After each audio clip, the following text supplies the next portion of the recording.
मित्रों, नमस्कार। आज के इस वार्तालाप में हम एक अति सामान्य विषय पर चर्चा करेंगे जिससे आप भी परिचित हैं, सभी लोग जानते हैं और आधुनिक काल में यह एक प्रकार की समस्या भी है।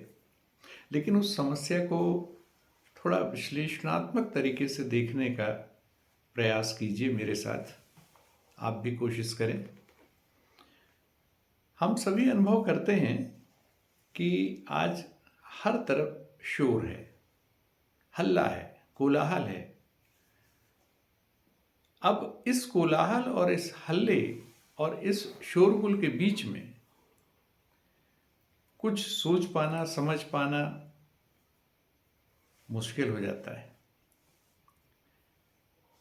आइए हम इस शोरगुल के विषय में पहले सोचें कि ये कैसा शोर है।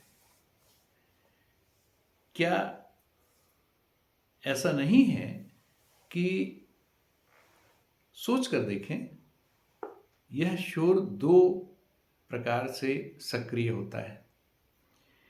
एक तो बाहर आप सुनते हैं, सड़कों में, बाजार में, कहीं भी आप चलते फिरते, भीड़ में, परिवार में, मित्रों के बीच, कहीं ज़ोर से टीवी बज रहा है, कहीं ज़ोर से रेडियो बज रहा है, कहीं ज़ोर ज़ोर से बात कर रहे हैं लोग, कहीं ज़ोर से झगड़ा कर रहे हैं, कहीं यंत्रों का शोर है, हर तरफ हल्ला हो रहा है।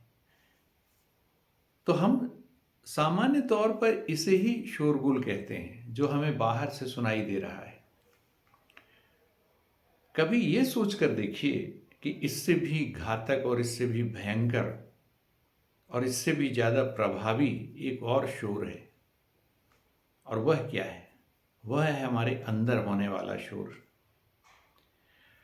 हमारे अंदर जो विचारों का कोलाहल है, हमारे अंदर जो संकल्प विकल्प का कोलाहल है, हमारे अंदर प्रतिक्रियाओं का जो कोलाहल है, जो हम बहुत कुछ कहना चाहते हैं, बहुत कुछ व्यक्त करना चाहते हैं, बहुत कुछ प्रतिक्रिया में करना चाहते हैं, और उस हर शोरगुल को, हर आवाज़ को जो अनचाही होती है, हम चाहते नहीं, लेकिन हमें उसे सुनना ही पड़ता है। और उसे हम निरंतर सुनते हैं जब हम अपने बिस्तर में लेटे होते हैं, एकांत में, खिड़की दरवाजे बंद करके, तब भी हम उस शोरगुल को सुन रहे होते हैं। यह शोरगुल सबसे ज़्यादा प्रभावी होता है और यह सबसे ज़्यादा परेशान करने वाला होता है। इससे नुकसान क्या है? नुकसान तो बहुत है। सबसे पहले तो शांति भंग होती है आपकी। अब दो प्रकार के इसमें बड़े भारी नुकसान हैं। एक तो आप तटस्थ रूप से कुछ सोच समझ नहीं पाते।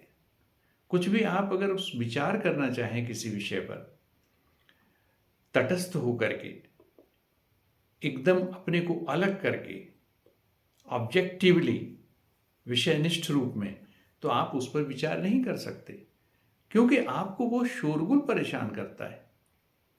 और दूसरा एक नुकसान है, जब आप किसी से कोई बात करते हैं, या आप देखेंगे कभी कभी आपने ये महसूस किया होगा कि दो लोग या तीन लोग या चार लोग आपस में बात कर रहे हैं। आइए अपन सिर्फ दो लोगों की ही बात करें। जैसे दो लोग आपस में बात कर रहे हैं किसी भी विषय में, तो आप देखेंगे अक्सर, आप कभी तटस्थ रूप से बैठ करके सुनिए उनकी बातें, तो आपको ऐसा लगेगा कि वे शायद एक दूसरे की बात सुने बिना बोल रहे हैं। कान में तो उनकी आवाज़ जा रही है सामने वाले की, लेकिन उसे वो रजिस्टर नहीं कर रहे। क्यों? क्योंकि उनके अंदर का जो शोर है वो उन्हें बोलने के लिए, प्रतिक्रिया व्यक्त करने के लिए इतना अधिक व्यग्र कर देता है, इतना अधिक उतावला कर देता है कि उन्हें लगता है मैं अपनी बात तो कह लूं। तो कभी कभी वे ऐसी बात भी कहते हैं जिस बात का सामने वाले के किसी पूर्व कथन से कोई संबंध ही नहीं होता। वह ना उसका उत्तर होता, ना प्रतिप्रश्न होता, वह कोई अन्य बातें करता है। तो दोनों लोग अन्य अन्य बातें करते हैं, एक दूसरे से असंबद्ध, और एक तीसरे प्रकार के शोर का सृजन करते हैं, क्योंकि वह कोई संवाद नहीं है, वह कोई डायलॉग नहीं है, फ्रूटफुल डायलॉग नहीं है। ऐसा डायलॉग नहीं है कि जिस संवाद से कहीं कुछ निकलने वाला हो निष्कर्ष, क्योंकि वह तो महज एक शोर है। दोनों अपनी प्रतिक्रियाएं व्यक्त कर रहे हैं, क्योंकि हम सुनना बहुत बड़ी क्षमता और सहनशीलता और समझदारी का परिचायक होता है, और सुनना सबके बस की बात नहीं है। बोलना तो ठीक है, बोलना सरल है, सुनना बहुत कठिन है। तो सामने वाले की बात को पूरा पूरा धैर्यपूर्वक सुन लेना और उस पर विचार करने के पश्चात बोलना, यह तो ऐसी अलौकिक घटना आज के ज़माने में हो गई है कि बहुत कम लोगों में देखने को मिलती है। कहीं कहीं आपने देखा होगा किसी शास्त्रीय सेमिनार वगैरह, संगोष्ठी वगैरह में, कि शायद आपको ऐसा सुनने को मिल जाए। कभी कभी वहाँ भी यह नहीं मिलता, क्योंकि वहाँ भी वक्ता जो या श्रोता जो कि उस समय वक्ता होता है या प्रतिवादी होता है, वह अपनी बात कहने के लिए इतना उत्सुक होता है, उसको लगता है, वो पहले से सोचे होता है कि मुझे ये बोलना है। अब वह जो बोलने के लिए पहले से तत्पर है, पहले से उसके विषय में संकल्पित है, वो पहले से उसके अंदर का जो शोर है जिसकी मैंने अभी चर्चा की, उसका शोर उसे विवश कर देता है। उसी शोर को वो सुनता है और उसी के हिसाब से वो बोलता है। वह सामने वाले की कही बात को नहीं सुन पाता। सामने वाले की बात को सुनने की बजाय वह अपने अंदर के उस शोर को सुनता है और उस प्रतिक्रिया में वह बोलता है। तो होता यह है कि वह सामने वाले की बात से असंगत बात कह जाता है, और यह असंगत बातें जब दोनों तरफ से होती हैं तो उसे भी हम फिर से क्या कहते हैं, एक शोर, एक नए प्रकार के शोर का सृजन हो जाता है। संवाद की जगह हल्ला। और होना क्या चाहिए, संवाद होना चाहिए। संवाद के लिए बोलना आए यह उतना जरूरी नहीं है जितना आवश्यक यह है कि हमें सुनना आए। इसलिए कहा गया है, वेदांत में कहा जाता है अधिकारी के लिए कि उसमें 3 गुण होते हैं, कि श्रवण यानी सुने, मनन करे, फिर निधिध्यासन, उसमें जो काम की चीज है उसको अपने ध्यान में लाए। अब सोचिए, अब ये श्रवण और मनन, इसके बिना कोई सार्थक संवाद क्या संभव है? बिल्कुल नहीं। इसलिए हम क्या करते हैं, ज़्यादातर अंदर के शोर से बाहर के शोर को बढ़ाने का और प्रयास करते हैं। हमारे अंदर जो शोर है, जिस व्यक्ति के अंदर जितना शोर है, जितना कोलाहल है, जितनी अशांति है, वह बाहर के कोलाहल को बढ़ाने में उतना ही अधिक योगदान करता है। वह शोर में वृद्धि करता है, संवाद में, सार्थकता में, मीनिंगफुलनेस में कोई वृद्धि नहीं करता, समझदारी में कोई वृद्धि नहीं होती, और ऐसे संवाद निरर्थक होते हैं। इसलिए सुनना बहुत जरूरी है। तो हमारे अंदर आज इस युग में आप देखेंगे इस सुनने की क्षमता का और भी ज़्यादा ह्रास हुआ है, कमी आई है।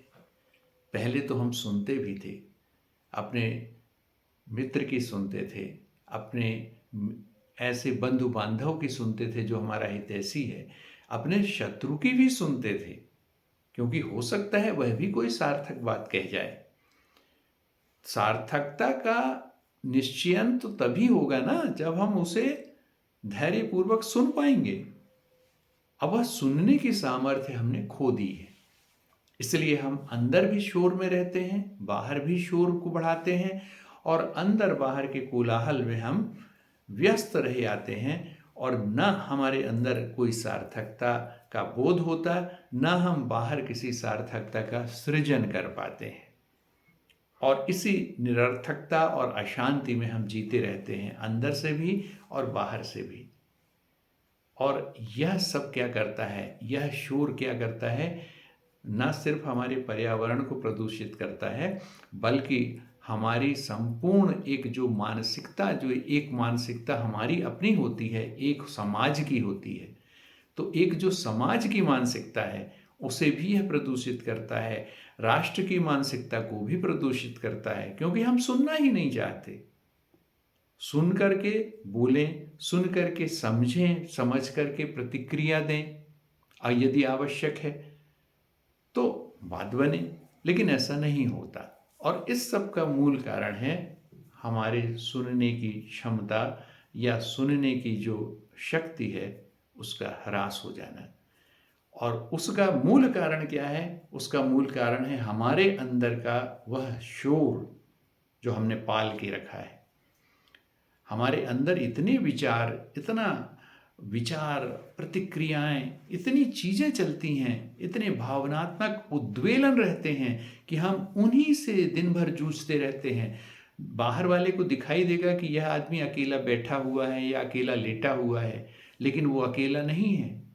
वह विचारों की और शब्दों की, भाषाओं की, संवादों की, प्रतिक्रियाओं की, संकल्पों की, विकल्पों की, भावनाओं की इतनी शोरगुल की और कोलाहल की स्थिति का सामना करता रहता है, और वह उसको अशांत करता रहता है। और कोई भी अशांत व्यक्ति किस प्रकार से कोई सार्थक बात कर सकता है, समझ सकता है या रच सकता है? वह ऐसा कोई सार्थक कार्य कर भी नहीं सकता, सुन भी नहीं सकता, समझ भी नहीं सकता। इसलिए हमें कुछ देर सुनने की ज़रूरत है, समझने की ज़रूरत है, मनन करने की ज़रूरत है। और अगर हम ऐसा करने लगेंगे तो धीरे धीरे धीरे धीरे अंदर का शोर भी कम हो जाएगा और बाहर का शोर भी हम बढ़ाएंगे नहीं। तो इस शोरगुल के, इस कोलाहल के जीवन से हमें निजात पाना है, ऐसा कुछ मुझे लगा। तो बात तो बहुत साधारण सी है, लेकिन कभी सोच के देखें तो आपको लगेगा कि हम कितने ज़्यादा अशांत रहते हैं अंदर से। ऐसा नहीं होता कि हमेशा हमसे कोई दूसरा व्यक्ति ही बात कर रहा है या हमारे लिए समस्याएं पैदा कर रहा है या कोई और ऐसी समस्या है या बाहर से बहुत कोलाहल हो रहा है, कोई ऐसी बात है जिससे हम परेशान हैं। ऐसा नहीं, हम सबसे ज़्यादा परेशान अपने अंदर के शोरगुल से रहते हैं। और उस शोरगुल को शांत करने की जिम्मेदारी किसकी है? सिर्फ हमारी। और उसका तरीका ये है कि हम पहले सुनना, धैर्यपूर्वक सुनना सीख जाएं और फिर उस पर मनन करें, और तभी उसे हम अपने मानस में रजिस्टर करें या अंदर आने की अनुमति दें और उसे अपने निधिध्यासन का, अपने ध्यान का, अपने ख्याल का विषय बनाने की अनुमति दें। अगर हम ऐसा करेंगे तो हमारे अंदर के विचार और प्रतिक्रियात्मक भावनाएं, इनमें कमी आ जाएगी। धीरे धीरे वह शोर कम हो जाएगा, हम अंदर से शांत होने लगेंगे और हमारी प्रतिक्रियाएं सार्थक रूप से अभिव्यक्त होंगी। हम कम बोलेंगे, लेकिन जो बोलेंगे काम का बोलेंगे। सुनेंगे ज़्यादा, बोलेंगे कम। इसे अपना मंत्र हमें बना लेना चाहिए हम सभी को कि हम सुने ज़्यादा और अपने अंदर के शोर को ना सुने, क्योंकि अपने अंदर का शोर जो है, हम जो सुनते हैं उसमें कुछ नहीं होता, हम सिर्फ उसे मथते रहते हैं। इस मथने से कहीं किसी निष्कर्ष पर हम नहीं पहुंचते। हम बाहर की बातों को, अपने मित्रों की, चाहे वे आपके शत्रु हों, चाहे आपके रिश्तेदार हों, चाहे कोई व्यक्ति है, कोई भी छोटा बच्चा भी है, आपका गुरु है, कोई छोटा सा कोई मैं कहता हूँ कि आप कोशिश करें ना कि आपके घर में कोई पालतू जानवर भी यदि है तो उसकी बात को भी, वो उसकी आवाज़ को भी सुन के समझने का प्रयास करें कि यह ऐसा क्यों भौंक रहा है, ऐसा क्यों बोल रहा है, ऐसा क्यों कर रहा है। थोड़ा सा धैर्यपूर्वक। और इंसान की बातों को तो खैर सार्थकता के लक्ष्य से सुनना आवश्यक है ही, क्योंकि जब तक सुनेंगे नहीं, समझेंगे नहीं, मनन नहीं करेंगे तो हम सार्थक प्रतिक्रिया व्यक्त करने में हमेशा असमर्थ रहेंगे, सिर्फ अपने शोर को बाहर उगलते रहेंगे।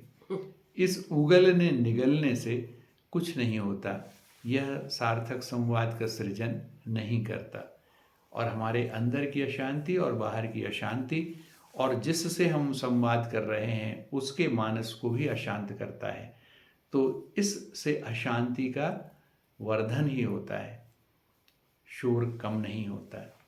आइए चलिए हम लोग कुछ चिंतन करें और आगे से कोशिश करें कि अपने अंदर और बाहर के शोर को कम करने में अपना योगदान करें। बस इतनी सी ही बात करनी थी। देखें आपको कितनी सार्थक लगती है। धन्यवाद।